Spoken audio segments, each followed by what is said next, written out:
Terdapat perbualan yang dirakam dalam tafsir Ibnu Kathir, perbualan yang berlaku antara Adam dan Tuhannya ketika dia terkeluar dari syurga.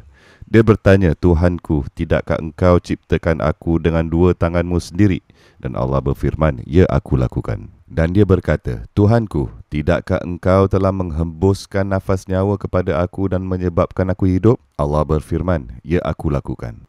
Dia berkata, "Ketika aku bersin, di mana benda yang pertama dilakukan Adam AS, tidakkah kamu mengatakan yarhamukallah? Tidakkah kamu mengatakan semoga Allah merahmati kamu?" Allah berfirman, "Ya, aku lakukan." Sekarang inilah hikmah Adam AS untuk kita semua asal usul spesies. Dia berkata, "Tuhanku, ketika kau meletakkan aku di syurga itu dan memberitahu aku untuk tidak makan dari pokok itu, tidakkah engkau sudah tahu aku akan makan dari pokok itu?" Tengok ini, Adam memahami bahawa Allah mengetahui. Walaupun sebelum mencipta apa-apa, Allah tahu Adam akan makan dari pokok itu. Sebelum meletakkannya di syurga, dia tahu mereka akan makan. Semasa dia cipta pokok dan meletakkannya di syurga, dia memang tahu mereka akan memakannya. Ketika dia menyuruh mereka untuk tidak memakannya, dia tahu mereka akan memakannya. Maka Adam bertanya kepadanya, "Bukankah engkau sudah tahu aku akan makan dari pokok ini?" Dan Allah berfirman, "Ya, aku tahu kamu akan makan dari pokok itu." Dia berkata kemudian, "Bolehkah engkau memaafkan aku untuk itu dan letakkan aku di syurga itu suatu hari nanti?" Dan Allah berfirman, "Ya, aku boleh." Dan dia mengajarnya bagaimana, "Anda lihat, inilah sebab mengapa Kulu bani Adama khata', kita semua berdosa, dan apa yang kita lakukan mengenainya. Kerana kita akan melakukannya lagi dan lagi dan lagi." Dia mengajarnya beberapa perkataan, "Apabila anda membuat kesilapan, katakanlah ini dan maksudkan dari lubuk hati anda, dan aku dapat mengembalikan kamu ke syurga itu satu hari nanti." Apa yang diajarnya? "Tuhanku, aku telah melakukan zulm, kezaliman." Apa maksud zulm? Penindasan keburukan salah laku. Kepada siapa? Kepada diri sendiri. Anda cuba lihat, ada banyak hikmah dalam doa ini juga. Kerana kita sebagai umat Islam memahami, tidak kira berapa banyak anda tidak mematuhi Maha Pencipta, tidak kira berapa banyak kamu menentang dia, tidak kira berapa banyak kamu bertentangan dengannya, walaupun anda cuba menolak bahawa dia ada, anda sedikit pun tidak memudaratkan dia. Juga tidak dapat kurangkan dari kuasa dan kekuasaannya sikit pun. Anda tidak membahayakan kecuali diri anda sendiri. Jadi kami berkata, "Tuhanku, aku telah menzalimi jiwaku sendiri. Jika engkau tidak kasihankan aku dan maafkan aku kerana itu, nescaya aku adalah dari kalangan orang yang rugi." Inilah tujuan mengapa kita sampai ke tahap yang kita fahami. Kita tahu bahawa kita wujud kerana Tuhan kita menciptakan kita untuk wujud.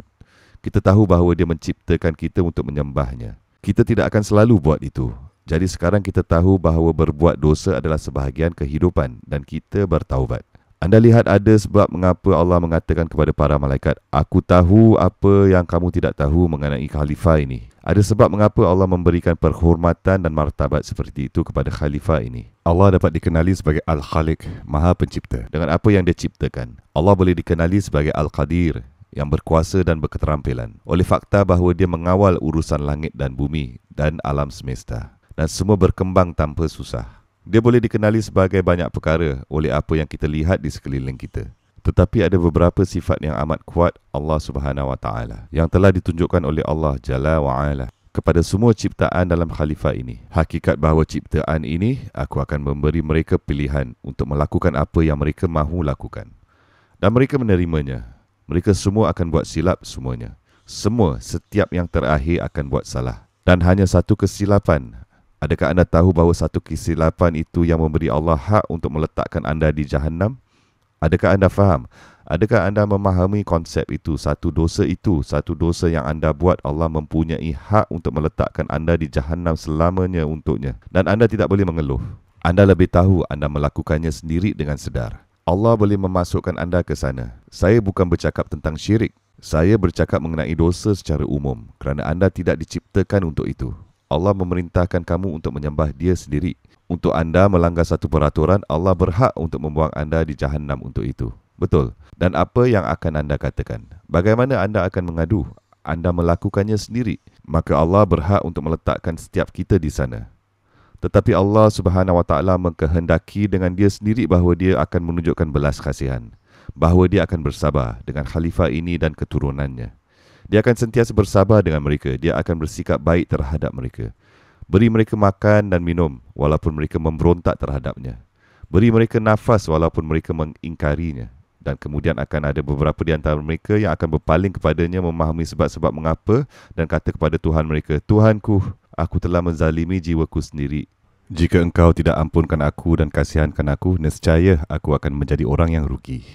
Dan dia akan mengampunkan. Dia akan mengampunkan, dia akan melepaskan. Anda lihat kekuatan sejati tidak datang mengikut kemampuan anda untuk memudaratkan seseorang. Itu bukan kuasa. Tidak ada kekuatan dalam itu. Kekuatan bukan menghukum. Apabila anda mempunyai kebolehan, kemampuan dan hak untuk melakukannya, itu bukan kuasa. Kekuatan sejati datang apabila anda mempunyai hak untuk menghukum, setiap hak untuk melakukan keburukan, setiap hak untuk merosakkan, namun anda menunjukkan kelonggaran dan belas kasihan. Itu kekuasaan sebenar. Dan yang paling sempurna dari itu terdapat pada Maha Pencipta segala sesuatu. Dan jika seperti manusia berdosa setiap hari kita melakukan perkara yang tidak sepatutnya kita lakukan, tetapi kita tidak cukup melakukan apa yang harus kita lakukan, namun Maha Pencipta pada sepertiga terakhir setiap malam anda lihat ketika saya mula sedih. Suka untuk saya membincangkan perkara ini. Kerana itulah sebabnya mengapa walaupun kita melakukan semua ini, berbilion-bilion dari kita di bumi, namun setiap malam Nabi Muhammad SAW berkata bahawa Maha Pencipta segala sesuatu turun ke syurga yang lebih rendah dengan caranya yang sesuai bagi yang maha mulia. Tidak seperti ciptaannya yang datang dan pergi, tetapi dia turun paling terdekat ke ciptaannya yang dia datang. Dan dia hanya mempunyai satu soalan. Siapa di sana, di luar sana malam ini yang sanggup meminta aku untuk mengampuni mereka? Kerana aku di sini bersedia mengampunkan mereka. Anda lihat tu, kerana itulah Allah memberitahu malaikat, aku tahu apa yang anda tidak tahu. Khalifah ini akan menjadi sesuatu yang istimewa. Ini akan membawa keluar yang paling kuat dari sifat-sifatku. Diketahui oleh semua perkara bahawa aku maha berkuasa, aku ke semua perkara ini. Tetapi yang paling utama sekali, aku maha penyayang.